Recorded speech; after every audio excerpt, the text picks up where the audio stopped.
शांति।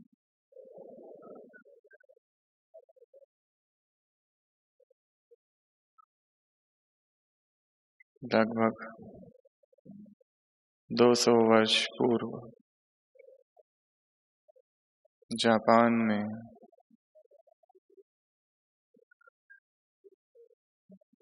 एक ऐसा योगी रहता था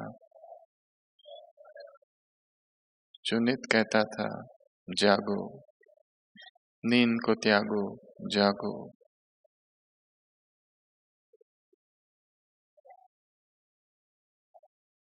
वहां के सम्राट ने उस योगी की ख्याति सुनी और उसे राजभवन बुलाया। कहा कि हमने आपके विषय में बहुत सुना है और हम चाहते हैं कि हमारा राजकुमार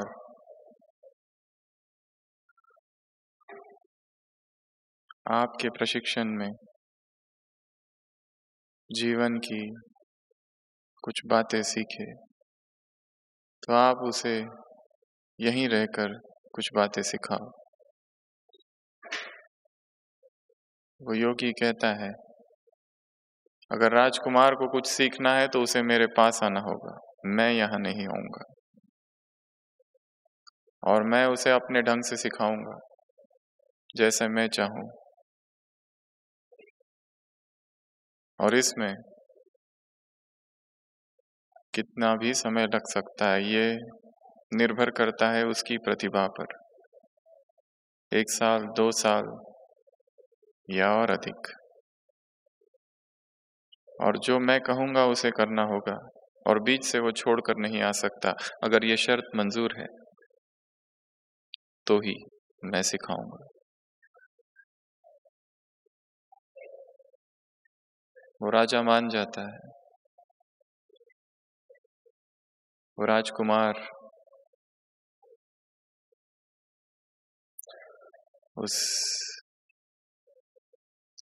योगी के आश्रम में पहुंचता है। आश्रम बहुत छोटा है, एक छोटी सी कुटिया।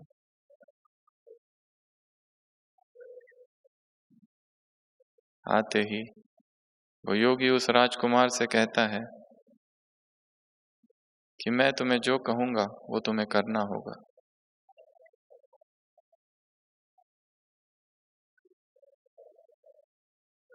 सभा में उपस्थित सभी ये सोचे कि वो राजकुमार मैं हूं और आगे बढ़े। अब उस योगी ने कहा कि अगले एक पहला पाठ, तुम्हारा पहला पाठ ये होगा कि तुम्हें अपने आप को बचाना है। नकली लकड़ी की तलवार से मैं तुम पर वार करूंगा और मैं कभी भी वार कर सकता हूं। तुम खाना खा रहे हो, तुम झाड़ू लगा रहे हो, आश्रम की कोई सेवा कर रहे हो, कुछ भी कर रहे हो, किसी भी समय में आकर वार करूंगा। वो राजकुमार घबरा जाता है। वो कहता है, मैं यहाँ तलवार सीखने नहीं आया हूं, मैं जीवन के पाठ सीखने आया हूं। वो योगी कहता है, यही मेरा ढंग है। अगर तुम्हें कुछ सीखना है तो ये करना पड़ेगा। अगले 1 हफ्ता तक वो राजकुमार इतनी मार खाता है, वो लकड़ी की तलवार बार बार चलती है। वो कुछ काम कर रहा है, पीछे से वो योगी आता है और जोर से उसे मारता है। हड्डी पसलियां उसकी दुखने लगती है। पर धीरे धीरे वो जागृत रहने लगता है। कुछ भी करते समय उसे ख्याल है कि कभी भी आक्रमण हो सकता है। एक ढाल वो रख लेता है अपने पास। जो भी कार्य कर रहा है, मन के किसी कोने में एक जागृति आई है। निरंतर जगा हुआ है, निरंतर जागा हुआ है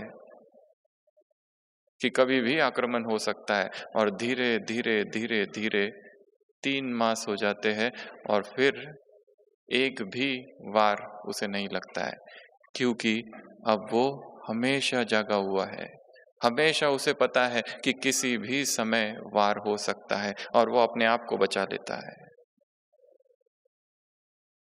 गुरु आते हैं, कहते हैं तुम्हारा एक पाठ, पहला पाठ आज पूरा हुआ, अब दूसरा पाठ। राजकुमार कहता है अब दूसरा भी है क्या? वो कहता है हाँ दूसरा पाठ, अब मैं तुम्हें नींद में आक्रमण करूंगा तुम पर। जब तुम सोए हुए होंगे तब आक्रमण करूंगा। राजकुमार कहता है सोए हुए? मुझे कैसे पता चलेगा तुम आ रहे हो, आप आ रहे हो? वो कहता है, योगी कहता है तुम्हें पता करना होगा। वो जैसे ही सोने जाता है, जैसे ही नींद लगती है, आक्रमण होता है। 1 हफ्ते तक बहुत बुरी हालत होती है, परंतु धीरे धीरे वो सोते समय भी जागृत है। धीरे धीरे सोते समय भी मन के किसी कोने में एक जागरण उत्पन्न हुआ है। उसे पता है, वो आवाज आती है चलने की, वो ध्वनि उसे सुनाई देने लगती है। सो रहा है परंतु फिर भी जाग रहा है, सोते सोते भी जागृत है। एक अद्भुत सा केंद्र उत्पन्न हुआ है हृदय में। अब तक सोच थी, परंतु जब जागरण था तब सोच समाप्त हुई, केवल जागरण। और पता है कभी भी किसी वक्त आक्रमण हो सकता है, और पहले 1 हफ्ता तो बहुत बार होता है, परंतु धीरे धीरे धीरे धीरे वो जागा हुआ ही है जैसे सोते हुए भी। और फिर एक ऐसा समय आता है कि जब जब आक्रमण होता है वो अपने आप को बचा लेता है। गुरु कहते हैं कि तुम्हारा दूसरा पाठ 3 मास हो गए पूरा हुआ, अब तीसरा पाठ। वो कहता है तीसरा अब क्या है? वो योगी कहता है अब मैं असली तलवार का प्रयोग करूंगा और तुम्हें अपने आप को बचाना है सारे दिन भर। असली तलवार, जरा सी भूल हुई, जरा सी लापरवाही, जरा सी बेहोशी और मृत्यु। अब तो एक पल का भी उसे किसी भी तरह की बेहोशी नहीं।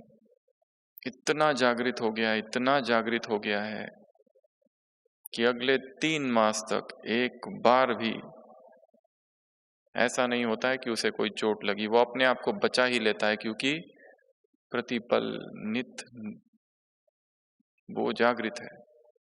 जैसे मन में सारे कोने जागृत हो गए हैं अवचेतन मन के, ऐसा कोई समय है ही नहीं कि वो सोया हुआ है।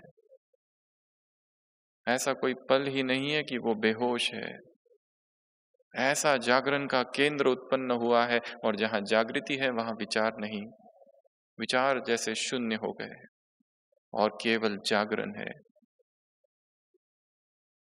3 मास पूरे हो जाते हैं, 9 मास हो गए। गुरु बुलाते हैं, कहते हैं कि तुम उत्तीर्ण हुए, कल तुम्हें वापस जाना है, तुमने बहुत अच्छा किया। और जब वो दिन आता है उसके घर जाने का, वो राजकुमार सोचता है ये बूढ़ा फकीर मेरी 9 मास से परीक्षा ले रहा है, अब मैं ये भी तो देखूं कि ये खुद कितना जागृत है। वो बूढ़ा फकीर झाड़ के नीचे बैठा हुआ है और ये सोचता है मैं इस पर आक्रमण करके देखता हूं। वो यहाँ है, ये युवक, ये राजकुमार बहुत पीछे है, और जैसे ही ये सोचता है कि मैं इसकी परीक्षा लूं, वो बूढ़ा पीछे मुड़ता है और कहता है बेटा ऐसा सोचना भी मत, मैं बहुत बूढ़ा हूं अभी। वो पूछता है कि आपको कैसे पता चला कि मैंने ये सोचा, मैंने तो कहा ही नहीं। वो बूढ़ा फकीर कहता है मैं इस कदर जागृत हूं कि दूसरों के मन के सूक्ष्म भाव भी अब मुझे पता चलने लगे। जागरण इतना बढ़ गया है, अवेकनिंग इतनी ज्यादा हो गई है, अलर्टनेस इतनी ज्यादा बढ़ गई है, सावधानी इतनी ज्यादा बढ़ गई है कि ऐसा कोई पल है ही नहीं कि मैं कोई गलती कर दूं, कोई बेहोशी का कर्म कर दूं। दूसरे जो सोचते हैं वो भी मुझे पता चल जाता है। ऐसा जागरण। वो युवक नतमस्तक होता है और वहां से चला जाता है। जब जागरण होता है, मन का हर कोना जागृत हो जाता है और जो गलतियां मनुष्य से होती है वो बेहोशी में होती है, और जहां जागरण है वहां गलतियां नहीं। क्या हम जागे हुए हैं? महर्षि अरविंद ने लिखा है अपनी जीवन कहानी में, अब तक मैं समझता था कि मैं होश में हूं, परंतु वो बेहोशी थी। अब तक मैं जिसे ज्ञान समझता था वो अज्ञान था।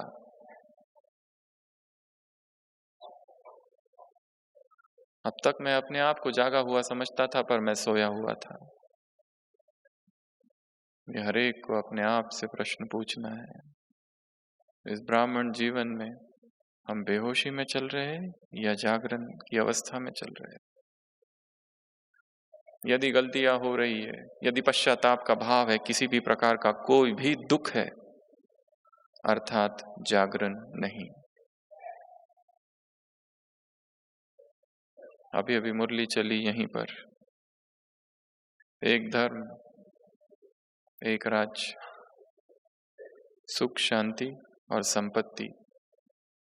यहां पर एक पल भी यदि दुख का है तो यही संस्कार वहां जाएंगे। हमारा सुख किसी भी विनाशी पदार्थ के अधीन नहीं है, नाम मान शान। हमारी शांति यहाँ के शांति के अधीन नहीं है। अशांत सर्कमस्टांस, अशांत वायुमंडल में भी शांत कमल समान। समृद्धि, संपत्ति, ज्ञान। ज्ञान अर्थात केवल भाषण देना नहीं, ज्ञान अर्थात केवल कोर्स कराना नहीं, परंतु ज्ञान अर्थात समझ। शक्तियां, मैं मास्टर सर्वशक्तिवान, किसी का भी कमजोर संस्कार मुझ पर प्रभाव नहीं डाल सकता। एक धर्म, संपूर्ण पवित्रता, एक राज्य, माया का राज्य नहीं। ये प्रारब्ध अब पानी है, तब नहीं। इस प्रारब्ध का अब अनुभव करना है। स्वयं की चेकिंग स्वयं करो, स्वयं के चेकर स्वयं बनो। तो संपूर्ण जागरण जब होगा तब स्वतः ही पता लगने लगेगा कहाँ क्या होने वाला है, और हम अपने आप को संभाल लेंगे, और जो दुर्घटना घटने वाली थी वो नहीं घटेगी, क्योंकि ये मार्ग हादसों का मार्ग है, क्योंकि ये मार्ग दुर्घटनाओं का मार्ग है, कठिन है, इतना आसान नहीं। हजारों निकलते हैं, कोई एक पहुंचता है, ऐसा ये मार्ग है।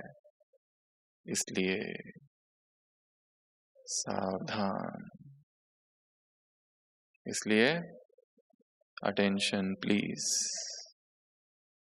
खुद ही को जगाना है। जैसे वो राजकुमार जागृत हो गया हमेशा के लिए, सोते हुए भी जागरण की अवस्था में है, ऐसी जागृति हमारे अंदर आ जाए, आध्यात्मिक चेतना संपूर्ण जागृत हो जाए, जो एक पल भी देहभान का ना हो। निरंतर आत्मिक आनंद में, आत्मिक आनंद से बड़ा इस संसार में कोई आनंद नहीं। तो बहुत खतरे हैं। वो कौन कौन से हैं और हमें क्या क्या करना है, आज की इस क्लास में हम उसकी चर्चा करेंगे। और कैसे निरंतर जागरण अवस्था, जागृत अवस्था में रहे, ताकि हमसे कोई गलती ना हो। क्योंकि ब्राह्मण बनने के बाद किए हुए पाप, विकर्म, दुष्कर्म, गलतियां उसका पश्चाताप बहुत गहरा होता है और वो पश्चाताप ही फिर आत्मा को आगे बढ़ने नहीं देता।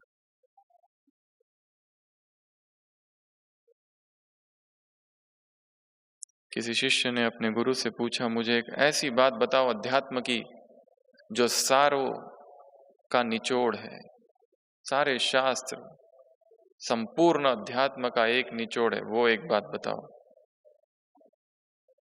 गुरु एक कलम लेते हैं और लिखते हैं एक शब्द, अटेंशन।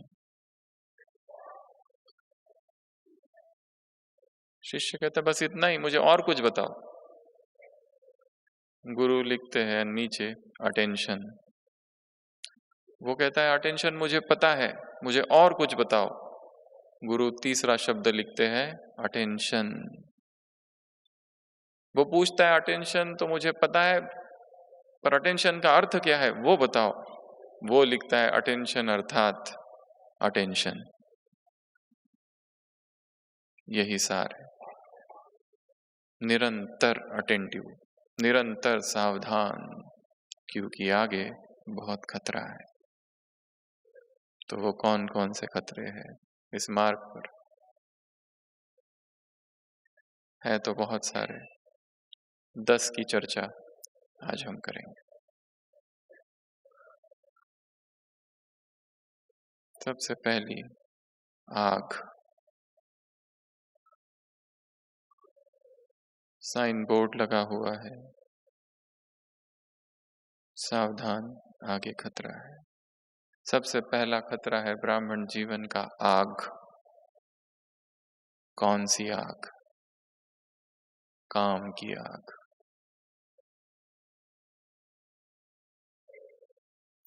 फैमिलियरिटी के रास्ते पर जो चल रहे हैं,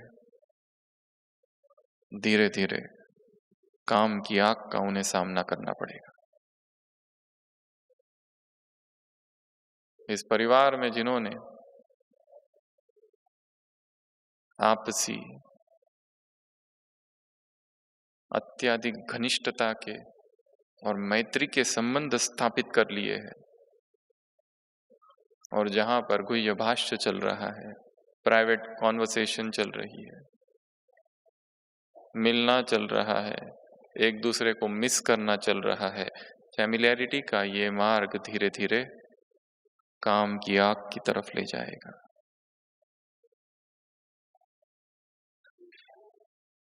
और व्यक्ति को पता ही नहीं चलेगा। लास्ट संडे की मुरली थी, नशा छा जाता है। व्यक्ति होता है नाली में और सोचता है कहाँ हूं? महल में। होता कुछ नहीं और सोचता है मैंने सब कुछ पा लिया। ये एक झूठा सा नशा चढ़ जाता है। मुरलियों में आता है काम का सेमी नशा। एक योगी इतना तपस्वी था कि धीरे धीरे उसे एक ऐसी सिद्धि प्राप्त हो गई कि वो आकाश में उड़ने लगा। वो रहना गुप्त चाहता था, परंतु लोगों ने उसे देख लिया और ऐसी बातें गुप्त नहीं रहती है, सब जगह ये बात फैल गई। दूर दूर से लोग आने लगे, कहने लगे हमें भी करके दिखाओ कैसे उड़ते हो तुम। वो परेशान हो गया, कहीं दूर चला गया, पर राजा तक खबर पहुंच गई। राजा ने उसे बुलाया, तब तो उसे आना पड़ा। राजा ने उसे एक प्रलोभन दिया कि तुम हमारे ही राज्य में रहो, हमारे ही राजमहल में, तुम्हें यहीं पर झोपड़ी बना दी जाएगी उपवन में, सारी साधनाएं करो, परंतु मुझे तुम जैसा व्यक्ति चाहिए, क्योंकि जब भी कोई समस्या हो तो मैं कहाँ जाऊं? आप जैसे योगी अगर मिल जाए मुझे तो मैं कृतार्थ हो जाऊंगा। कृपया आप यहाँ आ जाओ। और वो वहां आ जाता है। उसकी इच्छा नहीं है, वो इन संसारिक सुखों से दूर रहना चाहता है, परंतु उसे स्थान ही ऐसा दिया जाता है जहां पर जंगल सा एकांत और शांति है, और दिखाया है। राजा उसे कहता है मुझे भी एक बार उड़ के दिखाओ, तो वो उड़ के दिखाता है। उसे भोजन देने के लिए राजा एक बार अपनी कन्या को भेजता है, और वो उड़ रहा होता है, नीचे आ रहा होता है, और अचानक उसकी दृष्टि उस कन्या पर पड़ती है, और जैसे ही उसे देखता है, क्रैश लैंडिंग, धड़ाम से गिरता है। A moment of lust and destruction of all powers. एक पल का वो काम और उसकी सारी सिद्धियां नष्ट हो जाती है। इतना वो सूक्ष्म है। एक पल शरीर पर नजर पड़ी और ब्रह्मचर्य से अर्जित की हुई सारी शक्तियां, सारा बल एक सेकंड में नष्ट। आग की तुलना है काम की। हमारा जीवन संपूर्ण पवित्रता का जीवन है। अभी अभी मुरली चली, बाबा ने कहा एक धर्म। कौन सा वो धर्म है? कौन सा धर्म है? संपूर्ण पवित्रता की धारणा का धर्म यहां होगा तो वहां एक धर्म होगा। संपूर्ण पवित्रता अर्थात ब्रह्मचारी, संपूर्ण पवित्रता अर्थात संकल्प, बोल, कर्म और स्वप्न में भी अपवित्रता नहीं। क्या अब हमारी पवित्रता इतनी है, इतनी अखंड, इतनी प्रचंड, इतनी मजबूत कि संसार की कोई भी बात, कोई भी दृश्य, कोई भी व्यक्ति इस पवित्रता को नष्ट ना कर सके। बाबा ने कहा है प्यूरिटी तुम्हारी प्रॉपर्टी है, जायदाद, इसे संभाल के रखो। कुमार कुमारियों से मुलाकात है कई मुरलियों में। कुमारों की और कुमारियों की सबसे बड़ी संपत्ति है पवित्रता। सब कुछ खो दो पर इसे नहीं खोना, क्योंकि यही सारी संपत्ति का आधार है। तो जो भी मधुबन में आए हैं और जिनकी प्यूरिटी में हलचल चालू है और जिनका ब्रह्मचर्य डोलते रहता है, यहीं पर इसी भूमि में प्रतिज्ञा करके जानी, जरा भी अपवित्रता ना हो। बाबा को वो बच्चे बहुत प्रिय है, बहुत शुद्ध जो है, जिनके मन में बहुत शुद्धि है, बहुत ज्यादा पवित्रता है, जिनके संकल्प, जिनकी वाणी में प्यूरिटी के प्रकंपन है।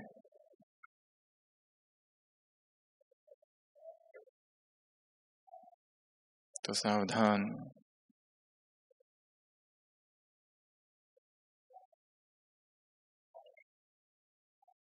अत्यधिक फैमिलियरिटी विनाश की ओर ले जाएगी।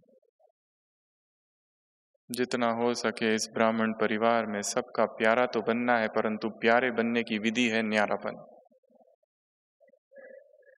हजारों से मिलो, हजारों के संपर्क में आओ, परंतु डिटैच्ड।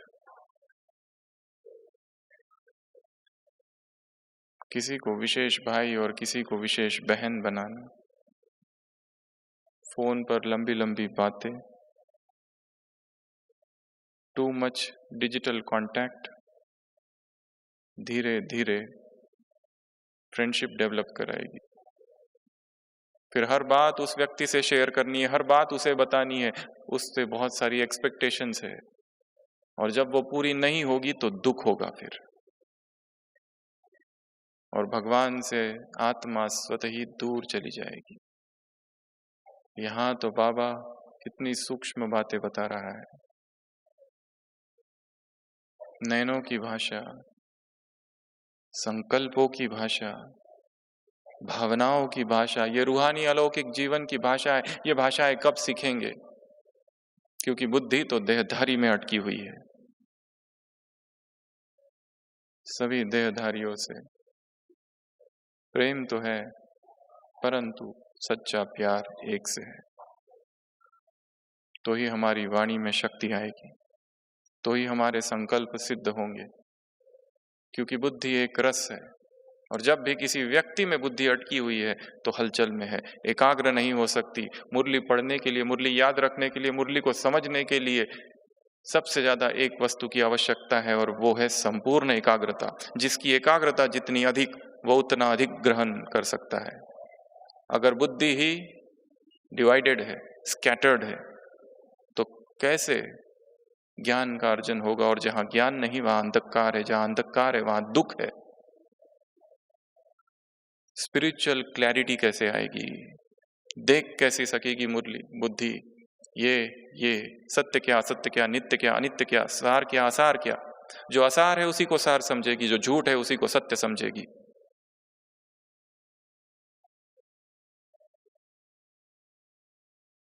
सबसे पहला खतरा है ये आंख, काम। इसलिए अपने आप को जगाना है। जैसे वो राजकुमार जाग गया था, निरंतर जागृत है, एक पल भी बेहोशी का नहीं, एक पल भी नहीं, सोते हुए भी जागृत है। कभी भी आक्रमण हो सकता है, कभी भी वार हो सकता है। माया का साम्राज्य है। बड़े बड़े योगी माया के अधीन हो गए।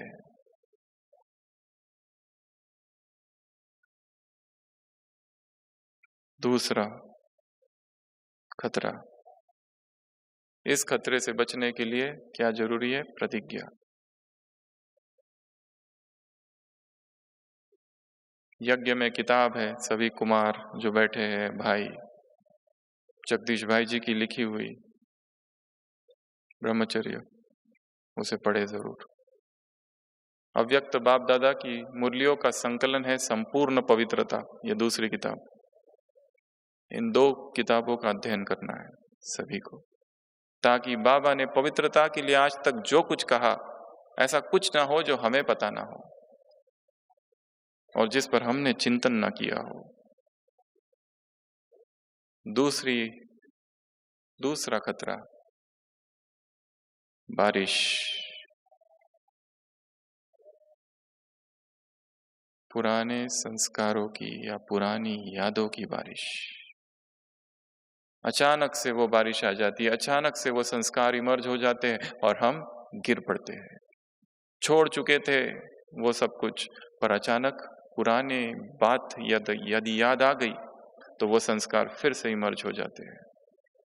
पुराना कोई भोगा हुआ भोग, पुरानी कोई दोस्ती, पुराना कोई कमजोर संस्कार आज यदि याद आ जाए तो आत्मा फिर से उसी स्थिति में स्थित हो जाती है और कमजोर बन जाती है। आज सुबह की अव्यक्त वाणी मुरली नंबर 2।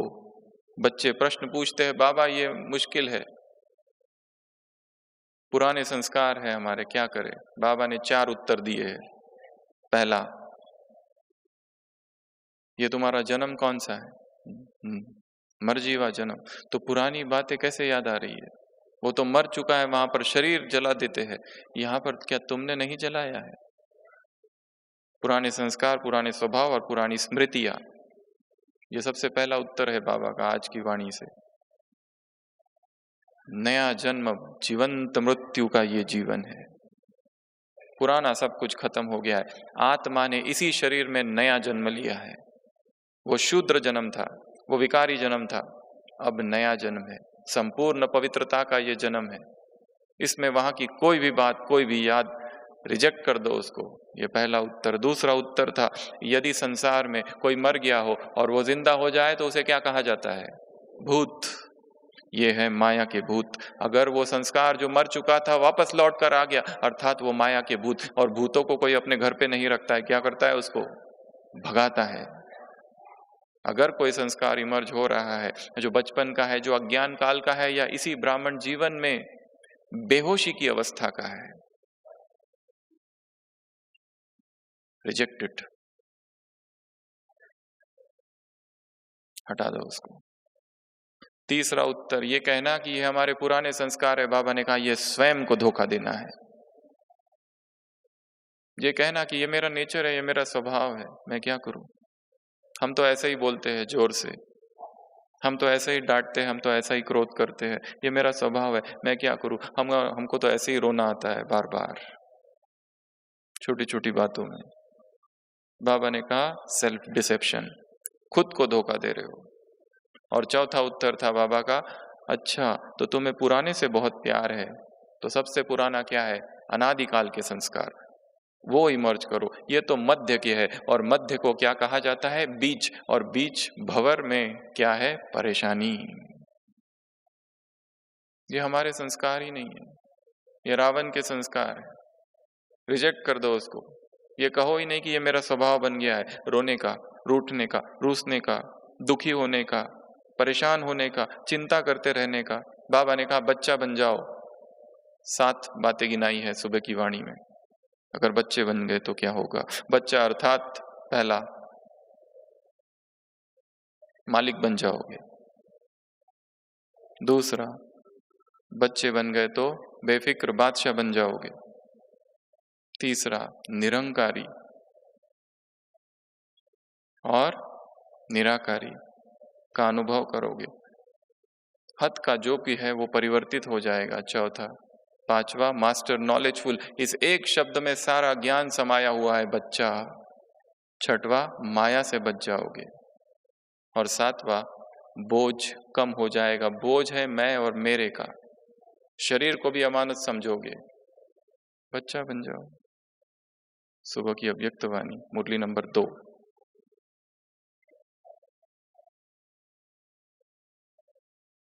तो पहले तो ये लिस्ट बनानी है कि मेरा वो ऐसा कौन सा सूक्ष्म संस्कार है जो अब भी प्रकट होता है, और जैसे ही वो प्रकट होता है मेरी सारी स्थिति धड़ाम से नीचे गिर जाती है। ऐसी वो कौन सी बातें हैं जो याद आते ही मन में हलचल होने लगती है? ऐसी वो कौन सी स्मृतियां हैं, कौन सी आदतें, कौन से एडिक्शन, कौन सी हैबिट जो मुझे नीचे गिराती है? उसको पहले लिखना है, देखना है, और अमृत वेला फिर से उन्हें देखना है, आंखें मिलाना है उनके साथ कि ये इतनी शक्तिशाली क्यों है, क्या है इस बात में, इस आदत में, इस एडिक्शन में, इस हैबिट में, इस संस्कार में, इस स्वभाव में, जो मेरे जैसे योगी को गिरा देती है।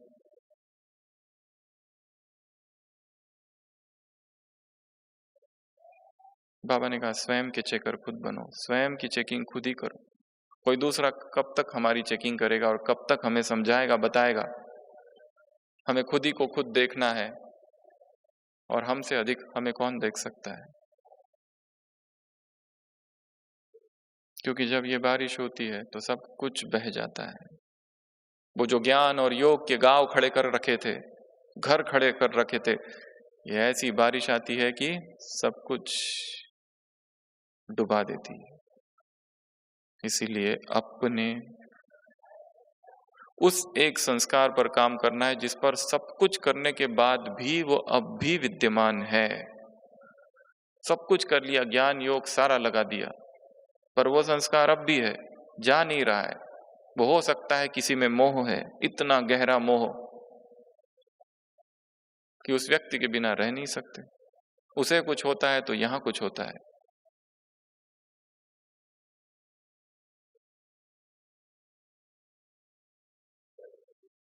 ज्ञान के दर्पण में देखना है क्या ये मोह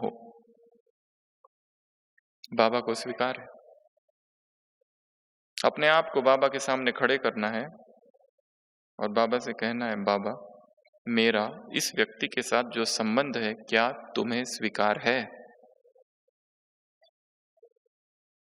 और बाबा को वही संबंध स्वीकार है जिसमें आत्मिक प्रेम है। जो मोह वाले संबंध है बाबा उसे रिजेक्ट कर देगा।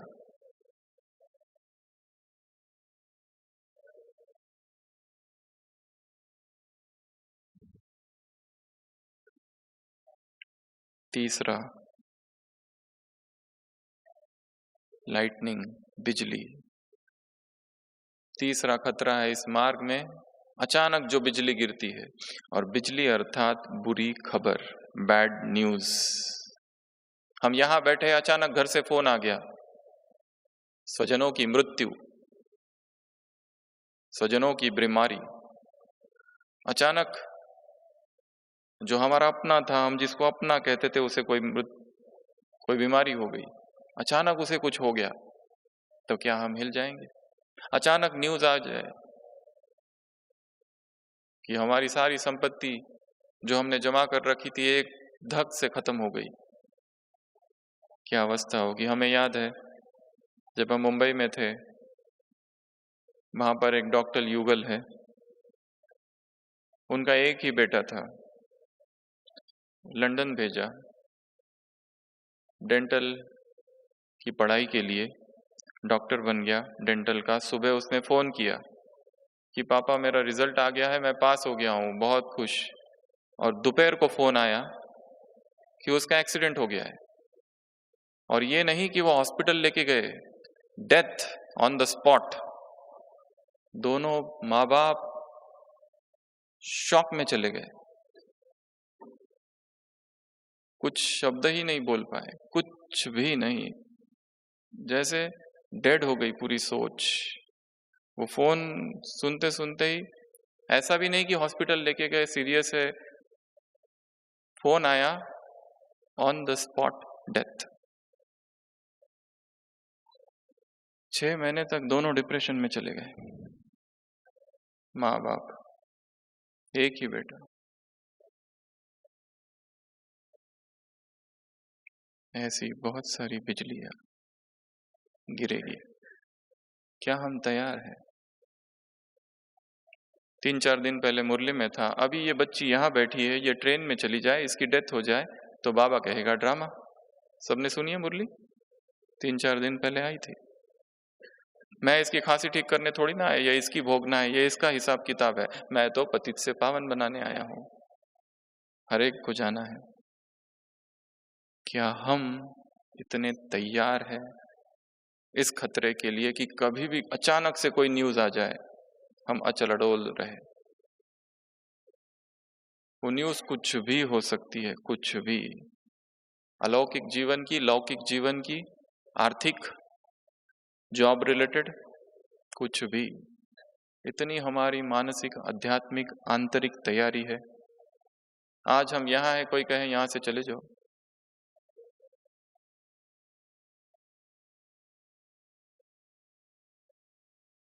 यह हमने मोह का विस्तार कर रखा है। अब्दुल कलाम आजाद जब 5 साल प्रेसिडेंट थे और उनकी टेन्योर पूरा हो गया, बस एक बैग थी जाते समय, दैट्स इट। हम होते तो कितनी बैगें होती?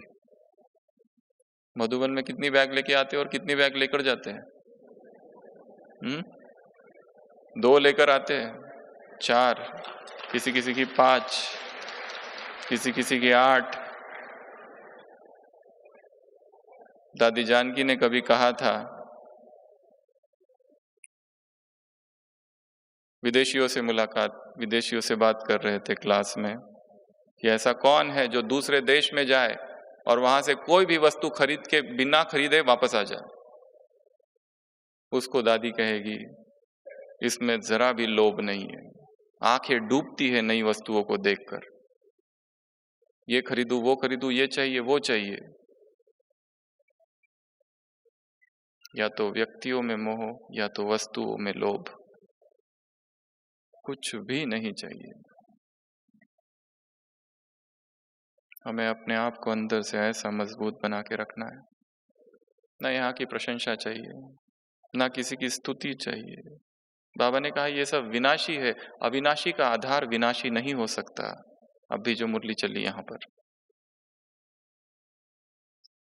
परमात्मा सुख हमारा आधार है, विनाशी सुख नहीं। कोई साधन, कोई सैल्वेशन, इसके आधार पर हमारी स्थिति नहीं है, ना हमारा सुख है।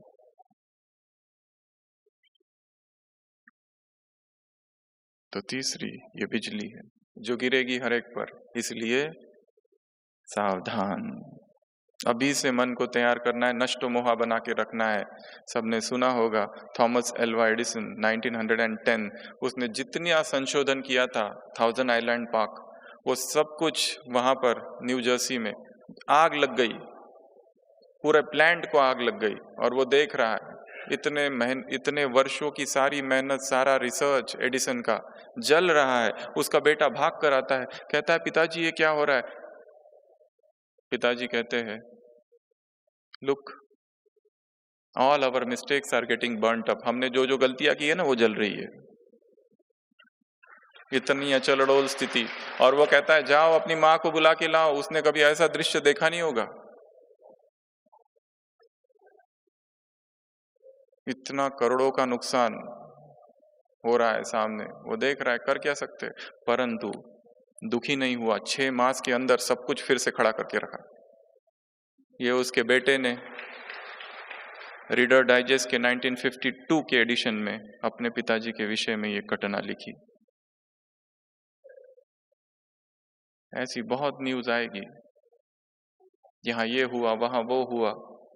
जब तक हमारा उनसे कोई संबंध नहीं, हम अचल अडोल रहते। जैसे ही पता चला हमारा कोई है तो हलचल चालू होती है। एक विदेशी लेखक ने लिखा है, don't bring me good news, bring me bad news, good news weakens me. बुरी खबरें लाओ मेरे पास, अच्छी खबरें आती है ना, मैं कमजोर होता हूँ, बुरी खबरें लाओ, मैं और शक्तिशाली होता हूँ, और मजबूत होता हूँ। इसलिए ये खतरा है, सावधान। ये सब कुछ होगा, बाबा ने सब कुछ बता के रखा है, ऐसा भी होगा वैसा भी होगा। ये तुम्हारे अब के दुख तो कुछ भी नहीं है, दुखों के तो पहाड़ गिरने वाले हैं और फिर सुखों के पहाड़ खड़े होंगे।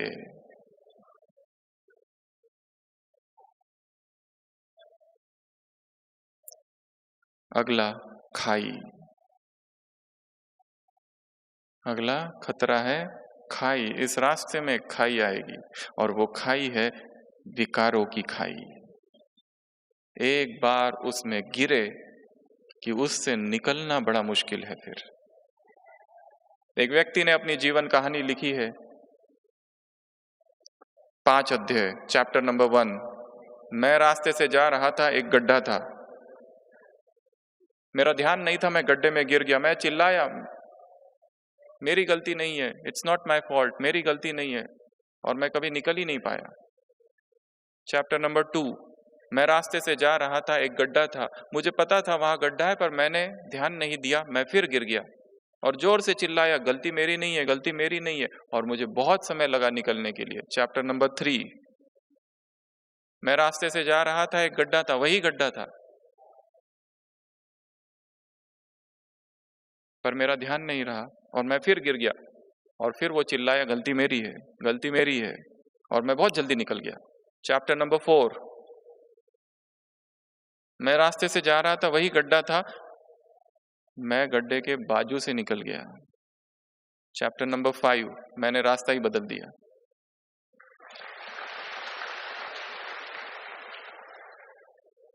ये ऑटोबायोग्राफी है उसकी। जब पता है एक बार गिरे थे, कितना समय निकला था, अब लगा था निकलने में, स्थिति बनाने में, सब अमृत वेला नष्ट हो गया था, मुरली चिंतन खत्म हो गया था, सेवा में रुचि ही नहीं थी, उदासी सी छा गई थी। इसलिए चैप्टर नंबर 5 क्या है, उस रास्ते से जाओ ही नहीं। किसी विदेश की बहन ने हमसे एक बार प्रश्न पूछा था कि द्वापर से जो आत्माएं गिरी उसका कारण क्या है, और उत्तर उसने खुद ही दिया था, क्यूरियोसिटी, उत्कंठा। क्या है ये काम, क्या है ये विकार, क्यूरियोसिटी। जिस रास्ते में जाना ही नहीं है, वहां का, जिस जगह जाना ही नहीं है, उसका एड्रेस क्यों पूछना है। ये रास्ते विकारों की तरफ जाते, गड्ढे हैं वहां पर, गिरने के बाद निकलना बहुत मुश्किल है।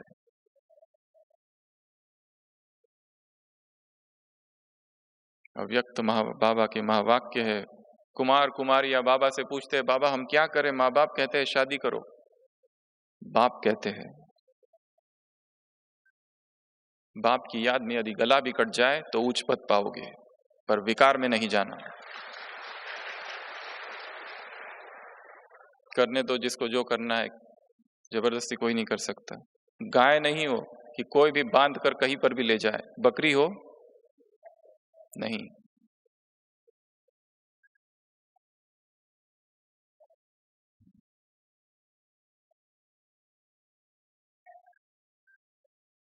खाई है विकार, खाई भी और काई भी है, काई में फिसल जाते हैं।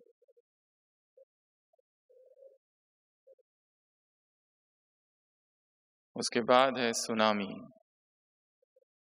अगला खतरा है सुनामी। कौन सी सुनामी, सप्रेस्ड डिजायर्स, दमित इच्छाएं और भावनाओं की सुनामी। जिसने अपने हृदय में कुछ छिपा के दबा के रखा है, वो सुनामी की तरह एक दिन प्रकट होगा। जिसने कोई ऐसी इच्छा छिपा के रखी है कि ज्ञान में आने के बाद वो छिप गई, दब गई। कॉलेज में थे, इच्छाएं थी बहुत, और फिर अचानक ज्ञान मिल गया, ब्रह्मा कुमार ब्रह्मा कुमारी बन गए, पर वो इच्छा अभी भी है, छिपी हुई है, दबी हुई है, दमित है, रिप्रेस्ड डिजायर्स। और वो इच्छा ऐसी है कि अंदर ही अंदर धक्के देती रहती है। अगर उसको नहीं समझा, नहीं जाना, तो एक दिन डुबो देगी, सुनामी की तरह आएगी वो। रिप्रेस्ड डिजायर्स, अपने ही अंदर छिपी हुई इच्छाओं को देखना है, मन के किस कोने में कौन सी इच्छा छिपी हुई है। एक सन्यासी, उपनिषदों में लिखा है, तपस्या कर रहा है जंगल में, सबने सुना होगा, कठोर तपस्या कर रहा है। एक कन्या, एक ऋषि कन्या उस तपस्वी को देख लेती है एक बार, उसको लगता है कि मुझे इसकी सेवा करनी चाहिए, परंतु उसे ये भी ध्यान है कि मुझे इसका ब्रह्मचर्य, इसकी तपस्या भंग नहीं करनी है। इसके लिए गुप्त रूप से, सूक्ष्म रूप से वो कभी फल रख देती है, पर अपने आप को प्रकट नहीं करती। कभी फूल बिछा देती है, कभी फल, कभी पानी। जब वो नहीं रहता है, वो दिन भर जंगल में एकांत में तपस्या करता है, सुबह स्नान के लिए नदी पर जाता है, और वो फिर से छुप जाती है ये कन्या।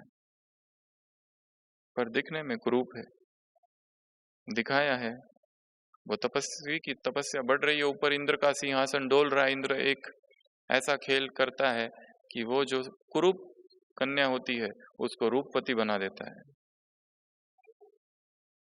ताकि इस सन्यासी की तपस्या भंग हो जाए। परंतु वह सन्यासी तो अपनी लगन में मगन है, धीरे धीरे धीरे धीरे उसकी तपस्या बढ़ती जा रही है, बहुत कठोर होती जा रही है। और एक बार जब वो तपस्या कर रहा होता, अचानक उसकी आंख खुलती है, देखता है वो कन्या सामने है, वो वहां जल रख रही है।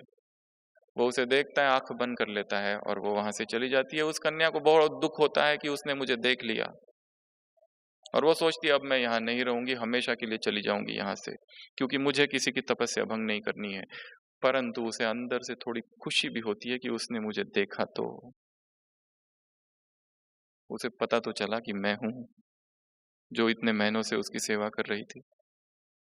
फिर दिखाया है, वो तो चली गई, तपस्वी तपस्या कर रहा है, अन्न जल सब कुछ धीरे धीरे त्याग देता है।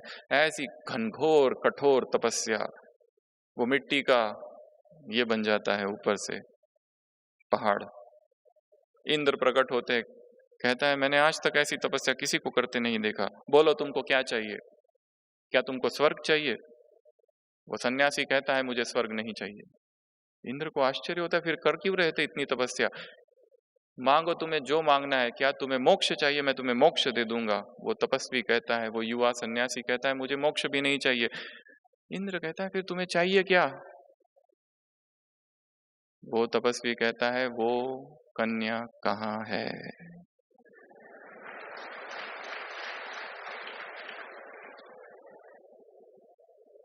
वासना बहुत सूक्ष्म है,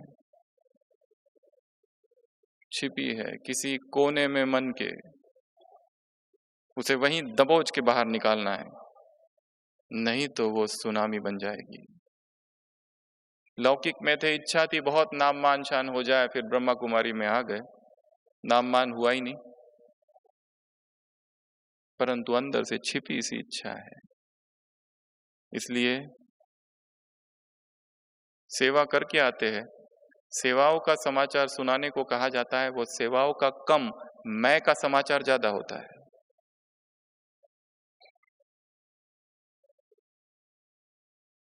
क्योंकि अंदर छिपी हुई इच्छा थी, वो प्रकट हो रही है।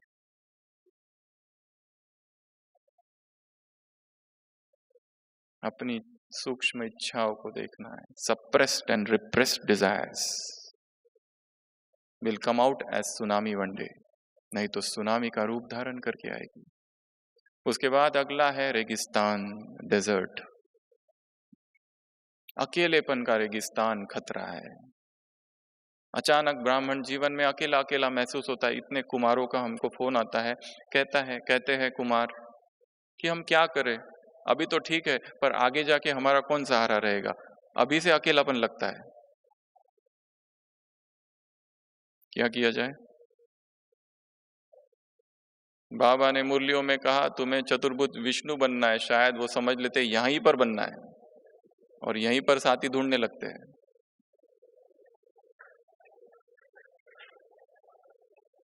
अकेलेपन एक रेगिस्तान है, दूर दूर तक कोई दिखाई नहीं देता है।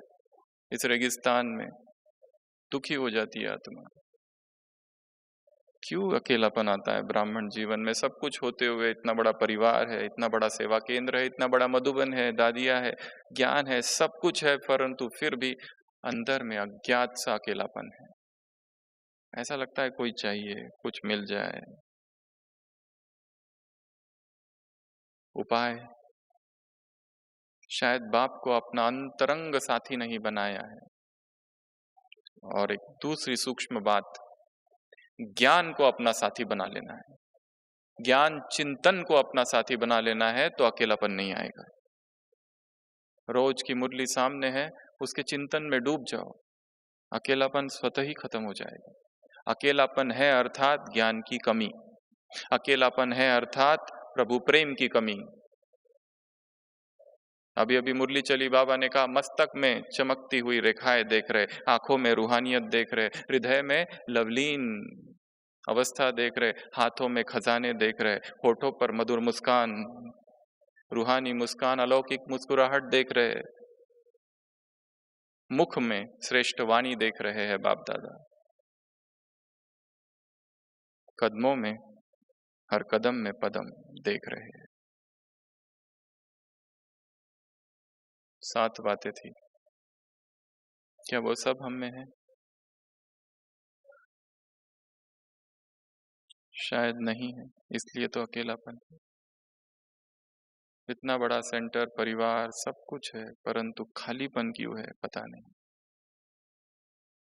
ज्ञान को अभी छुआ ही नहीं है, केवल नोट किया है डायरियों में, बस स्क्रैच किया है बस ज्ञान को, अभी सरफेस को, डूबे नहीं है अभी तक, इसलिए अकेलापन है। तो अकेलापन एक रेगिस्तान की तरह है, सावधान आगे खतरा है। ज्ञान योग को अपना साथी बना लो।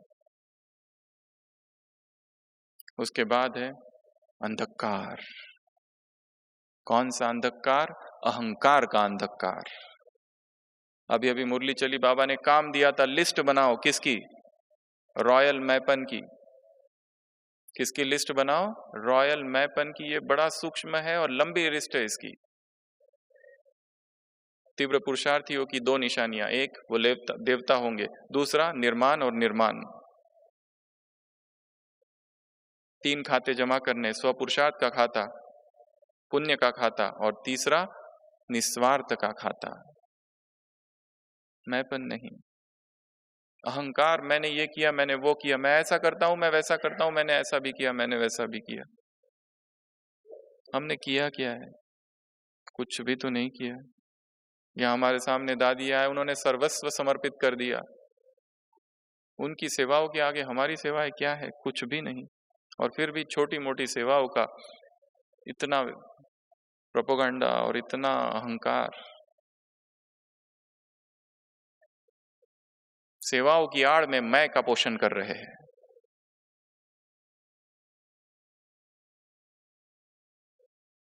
मैं ये हूं, मैं वो हूं, मेरा चिंतन अच्छा है, मेरा बोलना अच्छा है, मेरा भाषण अच्छा है, मेरी सेवा अच्छी है, मैं इंचार्ज हूं,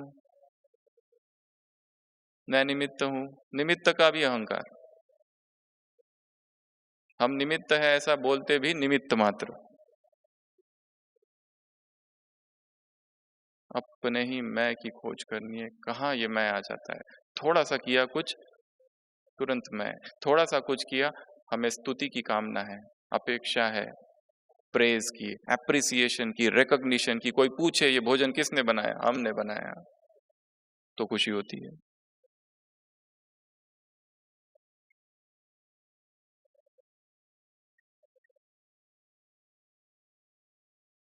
सुबह मुरली में था अमानत, ये शरीर अमानत है, मेरा नहीं है कुछ भी।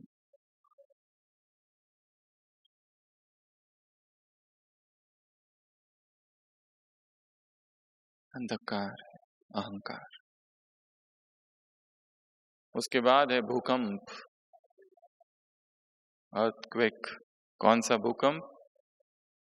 दिल टूट जाने का भूकंप, जैसे वहां दरार पड़ती है वैसे दिल में दरार पड़ती है, ऐसा भूकंप कि व्यक्ति दिल शिकस्त हो जाता है। क्यों? क्योंकि अपेक्षाएं पूर्ण नहीं हुई है। किसी से दिल लगा कर बैठे हैं, जितनी ज्यादा एक्सपेक्टेशंस उतना अधिक दुख, जितनी कम एक्सपेक्टेशंस उतना कम दुख। ब्राह्मण जीवन में भी कई ऐसे हैं जिनका दिल टूटा हुआ है। क्यों? शायद कोई सेवा छीन ली गई है, शायद स्थान बदल दिया गया है, शायद मनपसंद सेवा थी वो अब नहीं मिल रही है, शायद स्थान, सेवा केंद्र, शायद वो व्यक्ति जो चाहिए था वो वहां से चला गया है। दिल टूटा हुआ है।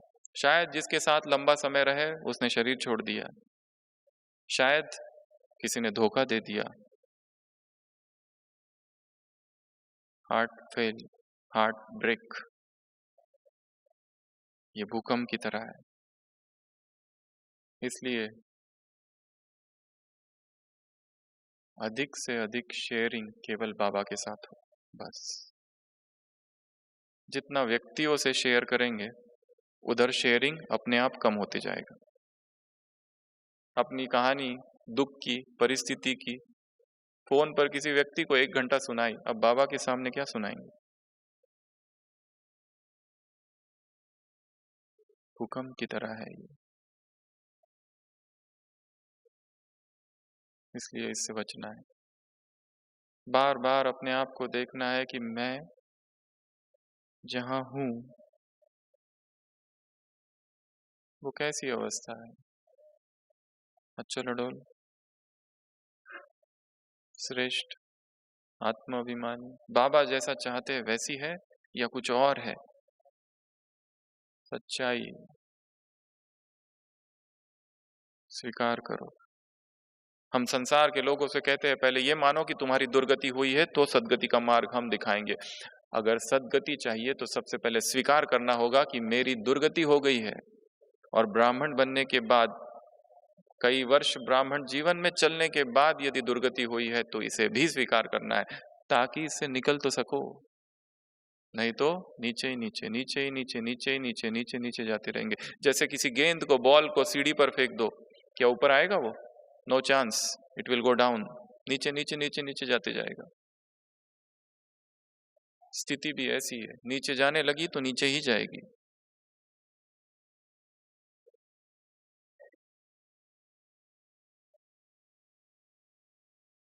अंतर्मुखी स्वीट साइलेंस की अवस्था में स्वयं को स्थित करो, सुबह की अव्यक्त वाणी, और फिर चेक करो।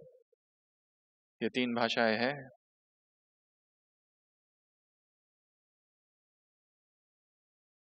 उसके बाद है बाढ़, फ्लड, व्यर्थ और निगेटिव संकल्प की बाढ़। आगे नहीं जाना, खतरा है, सावधान। एक बार निगेटिव संकल्प चालू हो गया, उसके पीछे दूसरा निगेटिव, तीसरा निगेटिव, निगेटिव के पीछे निगेटिव। एक बार व्यर्थ चालू हो गया, रुकता नहीं वो। आज सुबह की अव्यक्त वाणी, मन जीत अर्थात व्यर्थ और विकल्प से मुक्त। जितना यहां मन जीत होंगे वहां उतना जगत जीत होंगे। मुरली नंबर 2, 8 तारीख की, दिसंबर मास 85।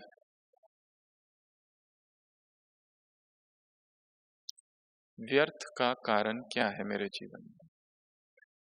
कौन है? क्या कोई व्यक्ति है, कोई वस्तु है, कोई स्थान है, कोई सेवा है? क्या है? कोई भाव है, कोई भावना है, कोई स्मृति है, कोई चिंता है? जैसे ही आती है व्यर्थ चालू हो जाता है। जैसे ही सुना तुम्हारे बारे में लोग ऐसा ऐसा कहते हैं, व्यर्थ चालू हो जाता है। कौन है जो कहता है? किस किस का मुंह बंद करोगे? हमारी कोई निंदा कर रहा है, जैसे ही सुना क्रोध, आवेश। क्यों?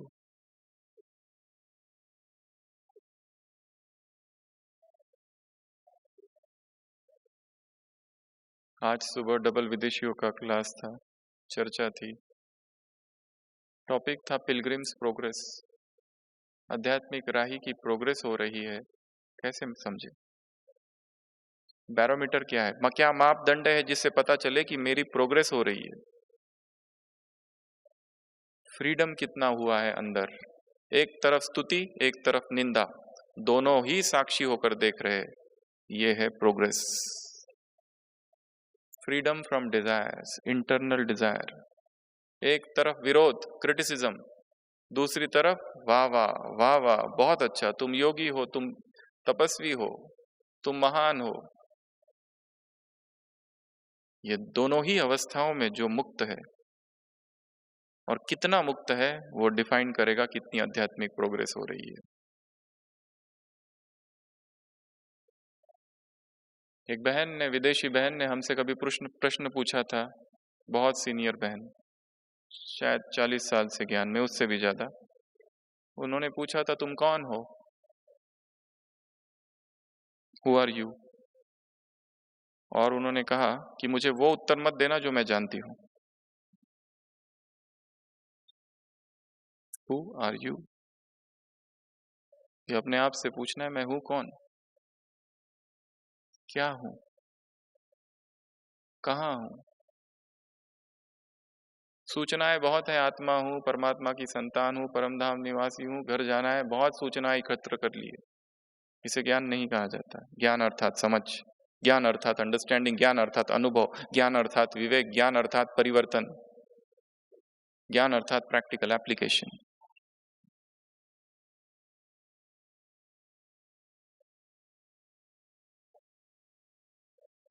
ज्ञान अर्थात समस्त आवेगों से परे अवस्था।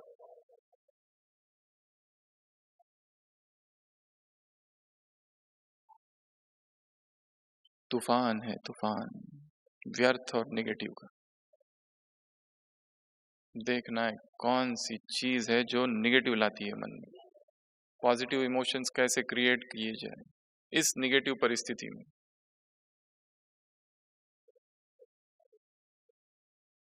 लास्ट 10वां पर्वत, गोवर्धन पर्वत।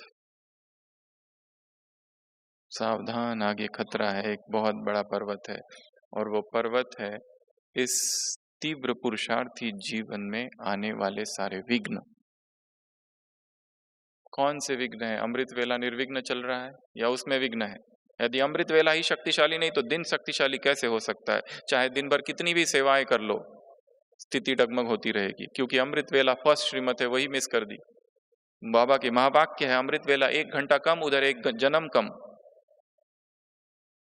यहाँ के घंटे, वहां के जन्म।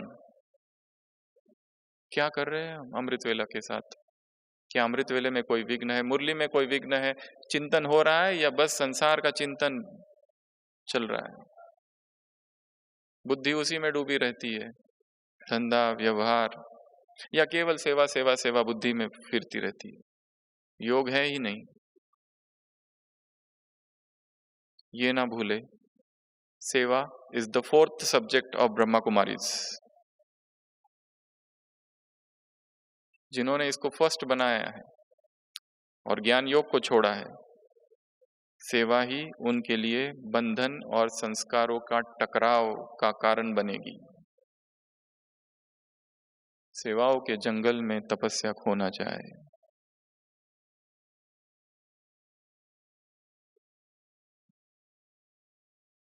और जैसे जैसे हम आगे बढ़ते जाते, एक सूक्ष्म अहंकार हमारे साथ चलता है कि हमने बहुत जान लिया, बहुत सेवाएं कर ली, बहुत कुछ कर लिया।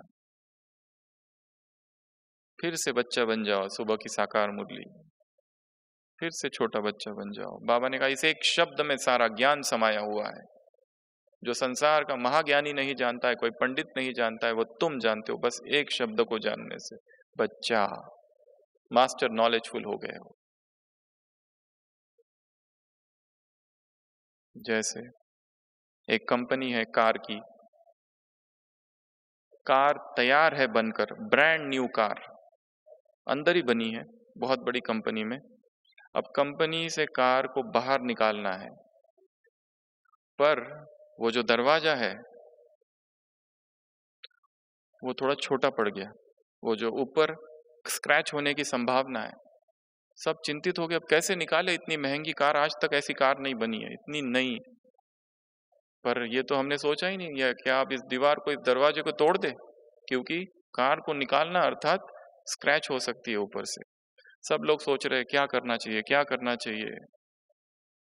वहां पर एक वॉचमैन खड़ा है, वो कहता है मैं कुछ बताऊं? वो कहते हैं ये क्या बताएगा, ये तो टेक्निकल प्रॉब्लम है। वो कहता है I have one suggestion, car की हवा निकाल दो।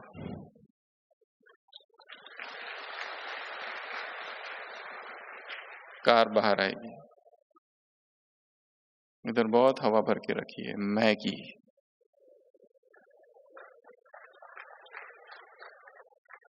उसको थोड़ा निकाल दो तो कार बाहर आएगी। तो ऐसे 10 बातें हमने देखी इस ब्राह्मण जीवन की। सबसे पहली, आग, प्रतिज्ञा करनी है, कुछ भी हो जाए। कुमारियों से मुलाकात अभी अभी साकार मुरली थी, गटर में नहीं जाएगी। दूसरा, बारिश, ढूंढना है वो कौन सा संस्कार है, वो जा नहीं रहा है सब कुछ करने के बाद। तीसरा, बिजली, कभी भी गिर सकती है, तैयार रहना है। चौथा, खाई, एक बार गिर गए तो निकलना मुश्किल है, इसीलिए 5वां चैप्टर है, उस मार्ग में जाओ ही नहीं, रास्ता ही बदल दो। 5वां, सुनामी, देखना है वो कौन सी इच्छा है जो अभी भी दबी हुई है, उनको बाहर निकालना है। अमृत वेला देखना है, उसे योग की शक्ति से भस्म कर देना है, वो बीज में ही भस्म कर देना है उसको। देखना है वो इच्छा वहां है, मुझसे यक शक्तिशाली किरणें निकलकर उस बीज को ही भस्म कर रही है। अब वो अंकुरित कैसे होगा? जला दो बीज को। उसके बाद में रेगिस्तान, अकेलेपन का। उसके बाद में अंधकार, अहंकार का। उसके बाद में अर्थक्वेक, भूकंप। किसी से इतना ना दिल लगा के रखो, कोई भी हो सकता है वो, बहन, भाई, सीनियर, जूनियर, साथी, बाहर वाला, स्टूडेंट, कोई, कि दिल ही टूट जाए। उसके बाद में फ्लड, बाढ़। किसकी बाढ़? व्यर्थ और निगेटिव की बाढ़। और फिर पर्वत, अर्थात इस पुरुषार्थी जीवन में कौन से विघ्न है। अमृत वेला विघ्न आ रहे हैं, मुरली में विघ्न आ रहे हैं, दिन भर की दिनचर्या में कहाँ विघ्न है, कौन सा विघ्न है, मैं मेरेपन का कोई विघ्न है, नुमा शाम का योग क्यों नहीं हो रहा है। हम एक सेवा केंद्र पर गए थे, वहां का भाई कह रहा था कि यहाँ की सेवा केंद्र 30 साल से निर्विघ्न है, मैंने कोई विघ्न देखा ही नहीं यहाँ पर, क्यों? हमने पूछा ऐसा क्यों? उन्होंने कहा हमारे यहाँ पर नियम है, अमृत वेला इतना पक्का है सबका, कोई भी मिस नहीं करता स्टूडेंट, और शाम को सब के सब नुमा शाम को के योग में जितने आ सकते हैं, कभी मिस नहीं किया। और वो खुद कहता था मैंने भी कभी मिस नहीं किया नुमा शाम का योग। अमृत वेला तो है ही शक्तिशाली, पर शाम का योग, जैसा अमृत वेला शक्तिशाली वैसा नुमा शाम भी शक्तिशाली हो जाए। योग ही कवच है ब्राह्मणों का, किला है।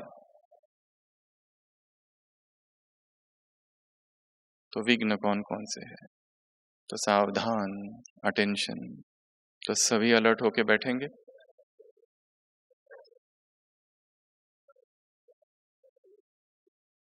सभी स्थिर।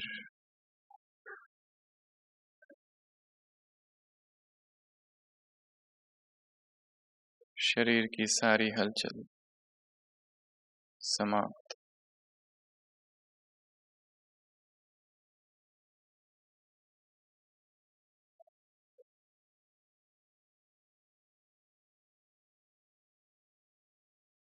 ब्राह्मणों की इस विशाल सभा में मैं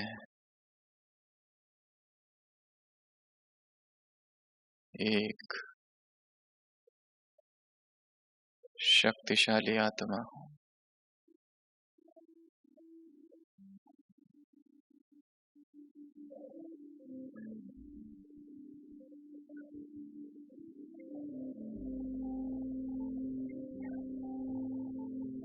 वायुमंडल अव्यक्त,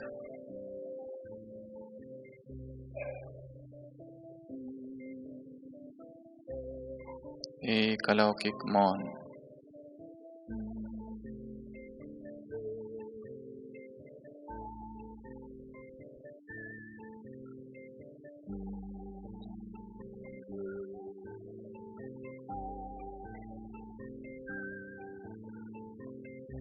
मन शांत,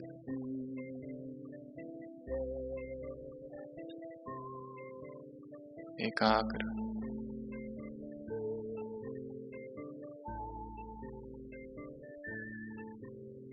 संपूर्ण अंतर्मुक्ता।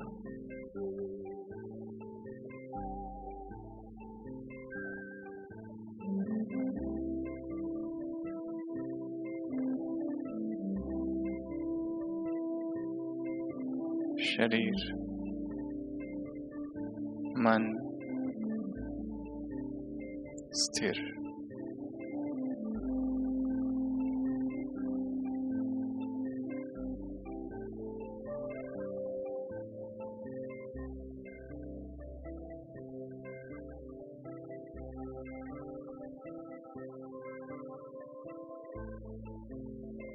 चेतना के अनंत सागर में मैं एक चैतन्य बूंद हूँ।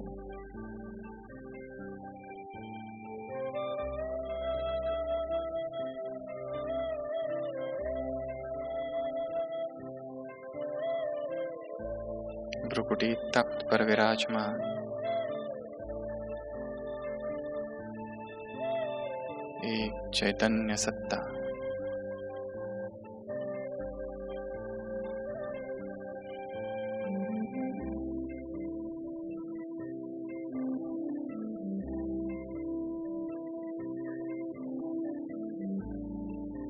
ऋषियों में राज ऋषि हूँ,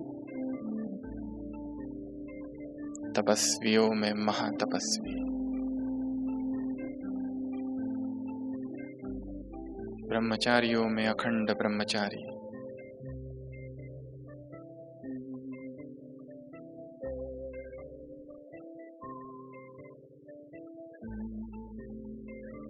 निज स्वरूप को महसूस कर रहा हूं।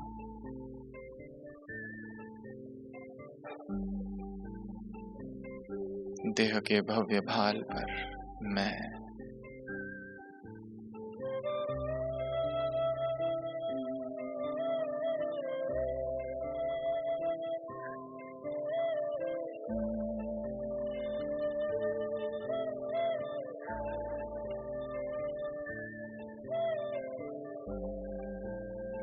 मुझ आत्मा से मेरी अपनी देह में शक्तियों की किरणें फैल रही है।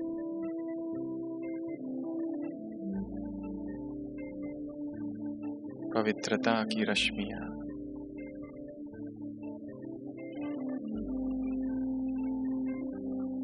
एक एक कर्मेंद्रिय शांत, मैं मन जीत जगत जीत आत्मा हूं।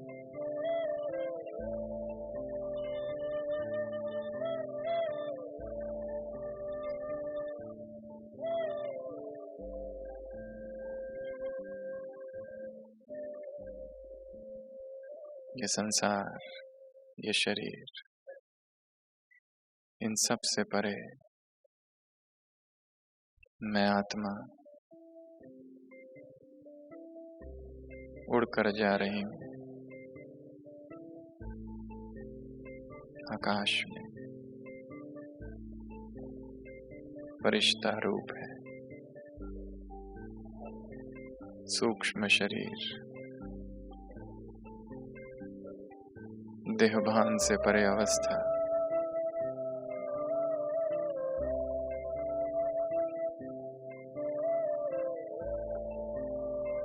मन में प्रभु प्रेम,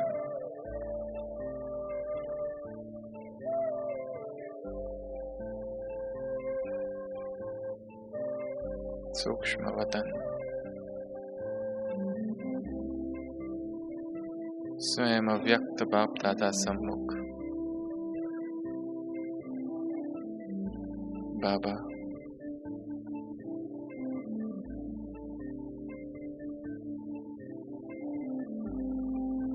मौन संवाद, नैनों की भाषा, भावनाओं की भाषा, संकल्प की भाषा।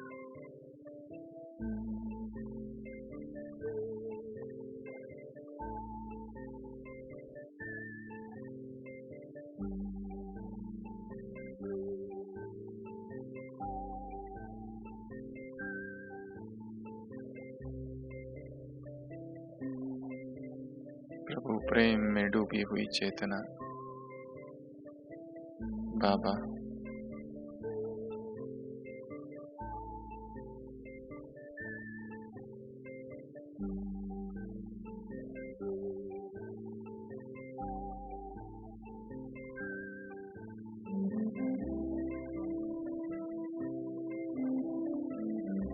शक्तियों की अविरल धाराएं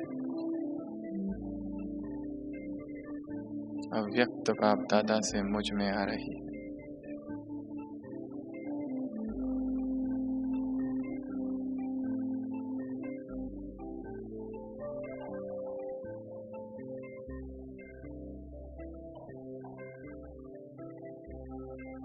बाबा से वार्तालाप,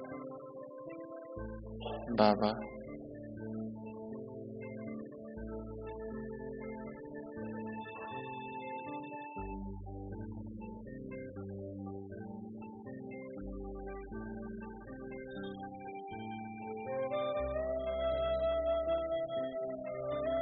बाबा एक दृश्य दिखा रहे हैं।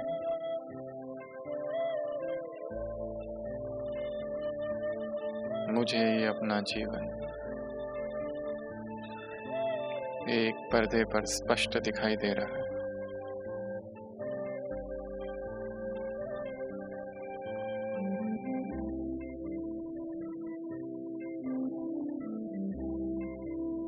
जब से ब्राह्मण बना क्या क्या हुआ, कौन सी माया, कौन से विघ्न आए।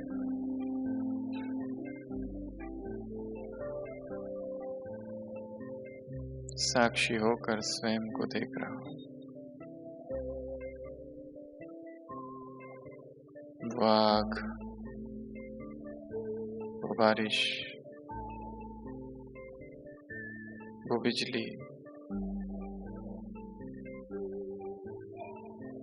वो खाई, वो सुनामी जो उठा, वो सारी हलचल, वो अकेलेपन का रेगिस्तान,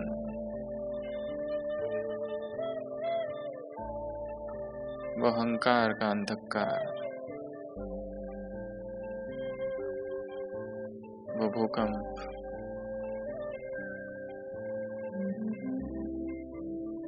वो बाढ़, वो पर्वत,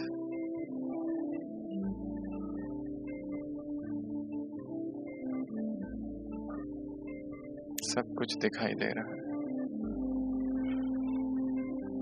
और साथ साथ ये भी देख रहा हूं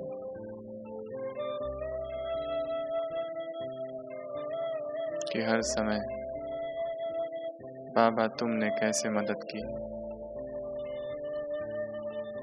कैसे तेरा प्यार सदा ही छत्र छाया रही।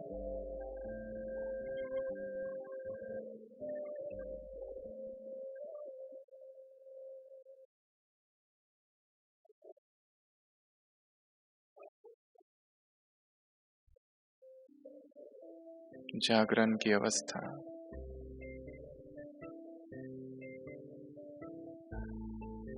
आई हुई परिस्थितियों से सबक सीख,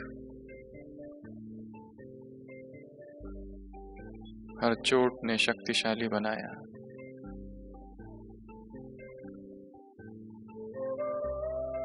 हर माया जो जीवन में आई उससे एक पाठ पढ़ा। बाबा, जो दृश्य तूने आज दिखाया है,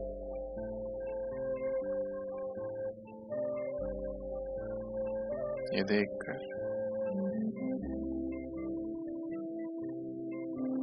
मन में एक जागरण उत्पन्न हुआ है।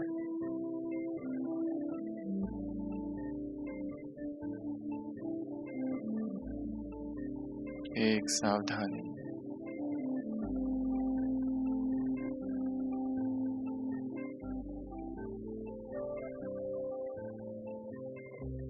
बाबा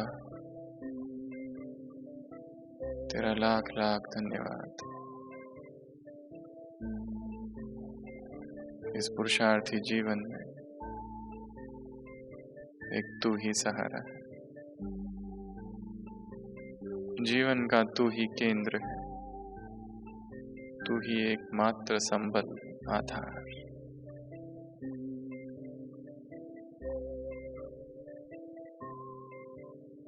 मन में सूक्ष्म प्रतिज्ञाएं,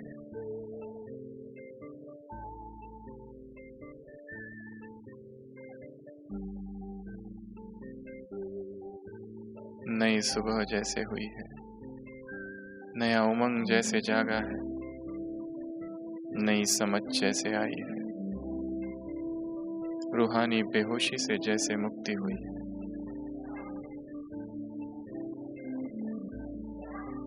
बाबा,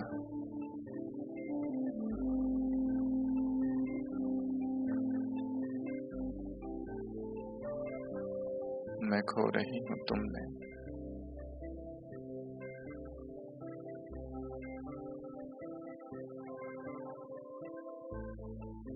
इसी मौन में बाबा से बातें करते हो, सूक्ष्म फरिश्ता रूप लिए सूक्ष्म वतन में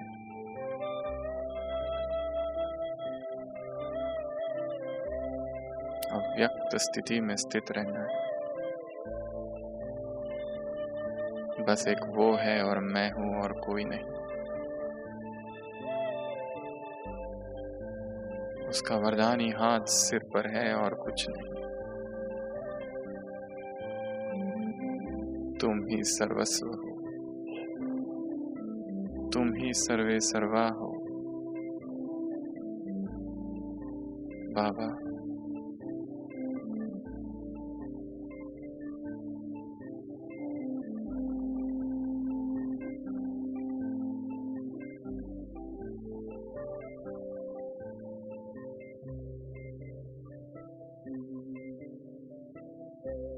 मौन में सभी ट्रैफिक कंट्रोल तक योग चालू रखेंगे। ओम शांति।